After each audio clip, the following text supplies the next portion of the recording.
Bonjour à tous, j'espère que vous allez bien. Aujourd'hui, j'avais envie de faire une vidéo sur un terme qui est un petit peu moins à la cote dans le milieu spirituel, qui est le masculin sacré, qu'on peut aussi appeler le masculin divin, le masculin mature, le masculin sécure. Je reviens d'un stage que j'ai co-animé et qui m'a inspiré cette vidéo, puisque dans les partages, j'entendais souvent ces expressions: je suis trop dans le mental, je suis quelqu'un d'hyper mental, je suis toujours dans ma tête, j'arrive pas dans les méditations, je rentre pas dans les pratiques plus corporelles, en mouvement, dans la danse. Voilà, je suis dans ma tête, quoi. Et en fait, au fur et à mesure des pratiques, finalement, ces personnes même qui se disaient trop mentales se rendaient compte en réalité que c'était faux, qu'elles n'étaient pas trop mentales, mais qu'en réalité, elles étaient bien plus sensibles qu'elles voulaient se le faire croire. Mais qu'elles s'étaient hyper blindées. Elles avaient mis une énorme armure pour se protéger de leur sensibilité. Et je pense que c'est le cas de beaucoup d'entre nous. Je crois profondément que nous sommes des êtres multidimensionnels, mais qui ne se connaissent pas assez en profondeur, qui n'ont pas assez conscience de leur propre fonctionnement intérieur, de leur propre mécanisme, aussi bien en termes de protection, de nos automatismes, de nos mécanismes inconscients, protecteurs, mais aussi de nos propres potentiels intérieurs. On ne nous apprend pas à être dès la petite enfance, on nous apprend plutôt à faire, et ensuite on désapprend à faire pour réapprendre à être. Donc toutes nos facultés sensibles, extrasensorielles sont complètement mises de côté. C'est-à-dire que nous les vivons en tant qu'enfants, nous expérimentons plein de phénomènes, mais nous l'expérimentons seuls. Nous ne rencontrons généralement pas de personnes qui vont nous éclairer, mettre en mots, en lumière, ce que nous pouvons capter, ce que nous pouvons ressentir sur d'autres plans. Nous allons rester plus ou moins seuls avec ça. Et en plus, on va avoir des exemples de personnes adultes qui ne se sentent pas forcément souveraines d'elles-mêmes et qui ne sont pas forcément sécures à l'intérieur d'elles avec ses propres mécanismes, avec leur propre sensibilité, sensitivité et leur propre potentiel énergétique et vibratoire. Il se peut aussi qu'enfant, nous ayons subi des traumas, des abus, ou même que nous les portions de manière transgénérationnelle. Et ça va créer quoi dans notre structure intérieure? Ça va créer une scission à l'intérieur de nous, entre notre tête, nos pensées, notre capacité à intellectualiser les choses, à rationaliser, peut-être à prendre du recul, à se protéger, et également l'espace plus insécure, c'est-à-dire l'espace où il y a danger. C'est-à-dire tout ce qui se trouve en dessous de la tête, physiquement, c'est-à-dire notre émotionnel, nos émotions, nos ressentis. Et puis, la base, les fondations, la sécurité intérieure, la confiance, l'assise, le corps. Ce qui fait qu'on va avoir la sensation d'être très mental, d'être coincé dans notre tête, sans pouvoir vraiment redescendre au contact de nos émotions, au contact de notre corps.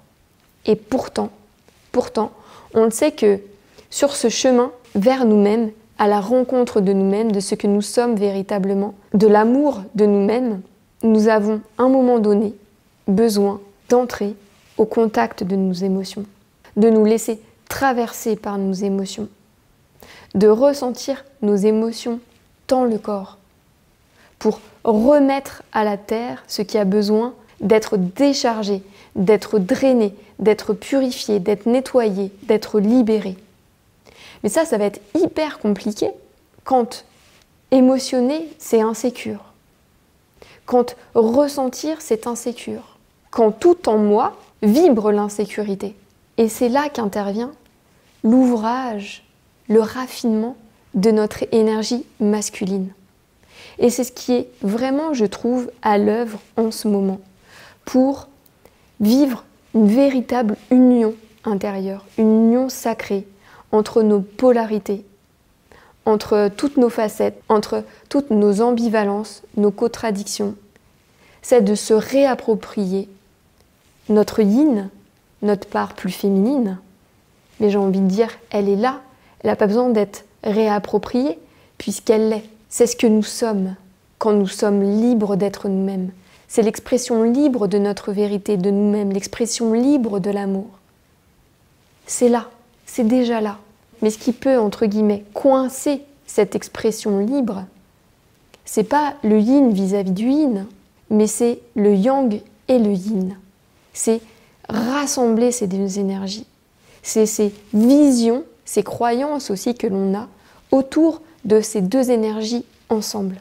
Parce que parfois, on peut aussi être relié à notre yin et se dire que tout va bien.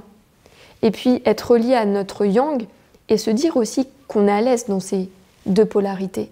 Mais les deux ensemble, comment ça se met en place les deux ensemble? Est-ce que ça fusionne? Est-ce que ça frictionne? Et on va s'apercevoir que les deux ensemble, souvent, ça frictionne. Et que l'un ne va pas sans l'autre. Et que même, je dirais, avant de travailler sur notre énergie féminine, ce fameux féminin sacré, nous avons besoin de travailler sur notre énergie masculine. Pourquoi? Parce que le masculin, c'est le réceptacle de notre énergie féminine.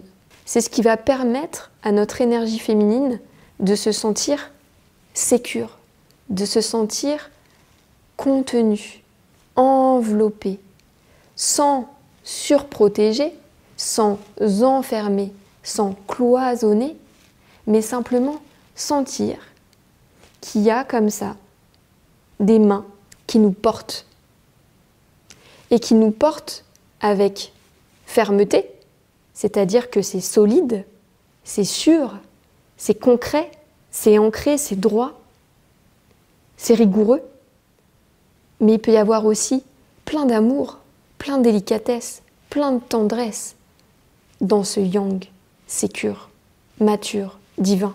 Pourtant, on a tendance à croire qu'il faut combattre notre masculin, que le masculin, c'est le problème.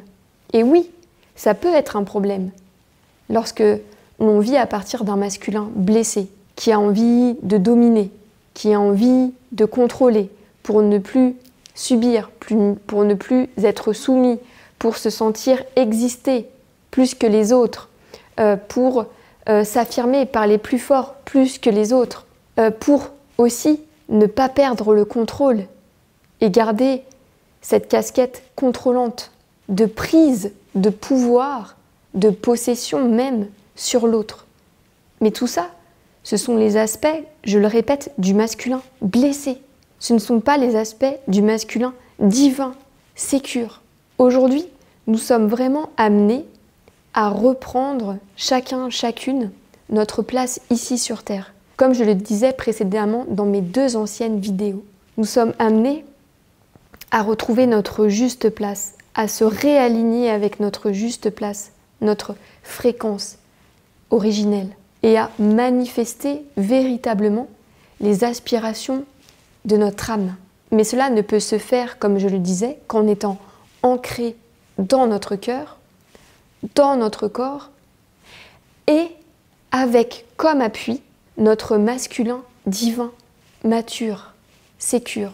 C'est ce masculin divin qui va nous permettre de nous positionner, de nous affirmer, de sentir nos limites, de poser aussi nos limites, notre cadre sain, ferme, pour pouvoir rayonner et exprimer nos plus belles qualités, nos plus beaux parfums, en confiance, en sécurité. Nous pouvons voir notre masculin comme un gardien protecteur, comme un chevalier qui protège sainement notre royaume, notre identité d'être, notre énergie, et qui nous pousse à poser des vrais oui, des vrais non, avec bienveillance, avec fermeté, avec douceur.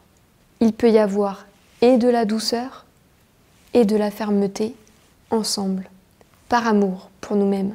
Cela ne fait pas de nous des personnes moins aimantes, moins spirituelles. Au contraire, nous affirmons cet amour dans la matière concrètement.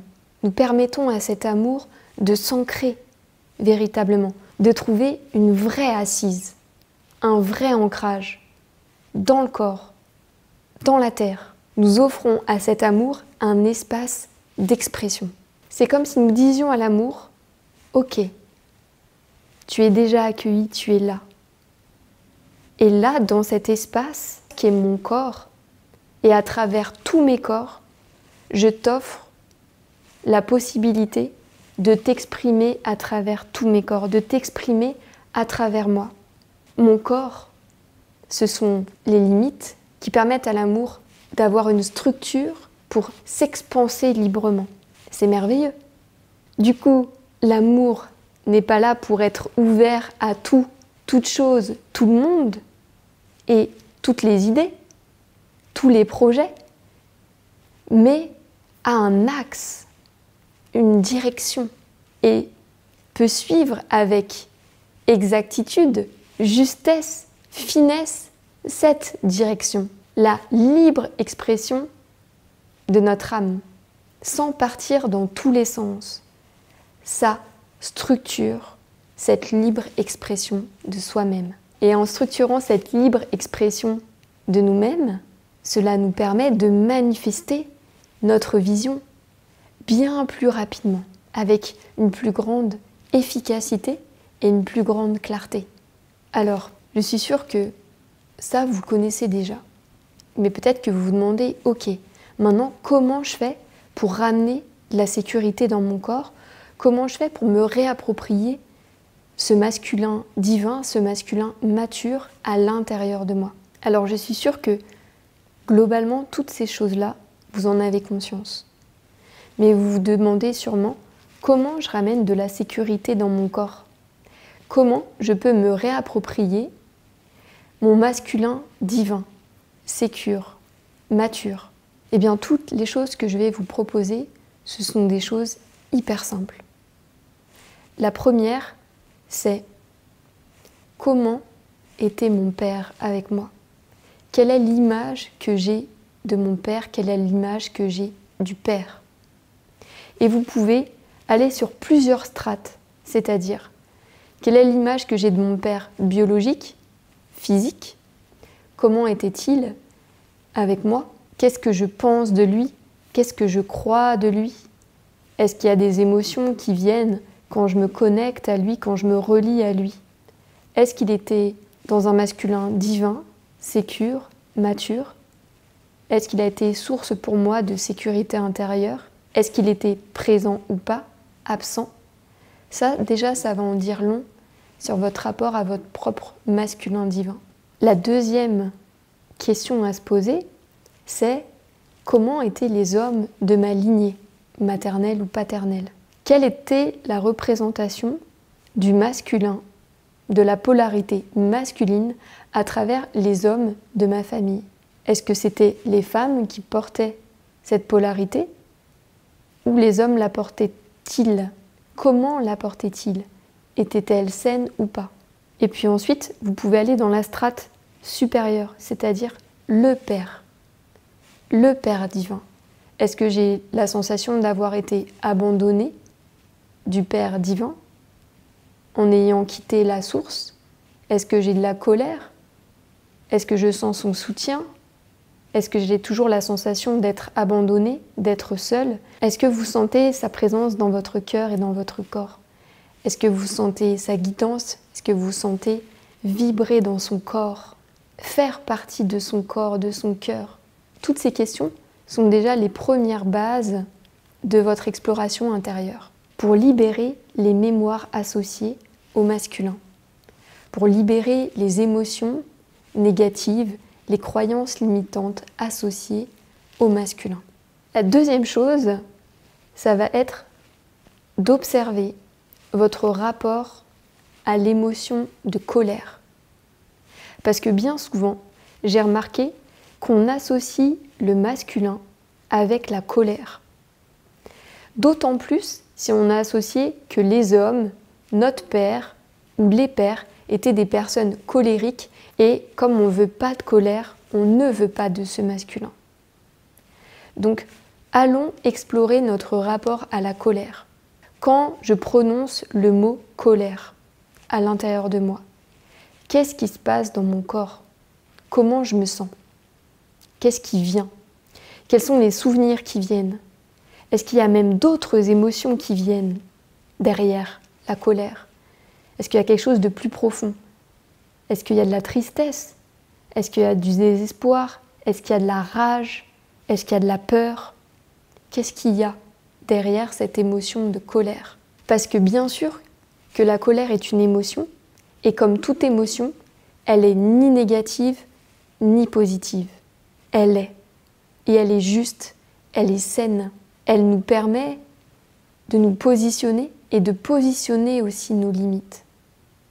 Elle nous permet de nous réapproprier cette polarité masculine à l'intérieur de nous. Mais parfois, on en a peur.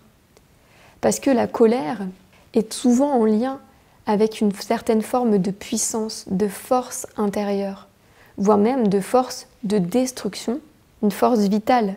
Mais on a peur aussi de notre force vitale. Donc, de quoi avons-nous peur avec la colère? Et allons libérer ce qui a besoin d'être libéré en étant à l'écoute de cette colère, en acceptant de plonger à l'intérieur de notre colère.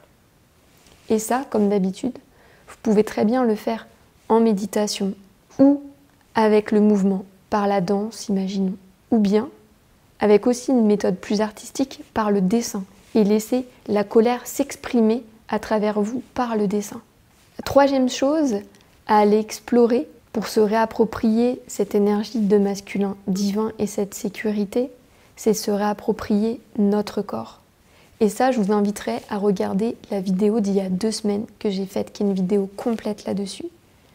Mais c'est vraiment retrouver une reliance saine avec notre corps, avec notre corporalité, avec notre temple, notre royaume, dans lequel nous sommes, dans lequel nous avons pris une place, dans lequel nous sommes déjà à notre juste place. Et la 4e chose que j'avais envie de vous proposer pour vous accompagner à vous réapproprier cette énergie de masculin divin, c'est de faire une méditation.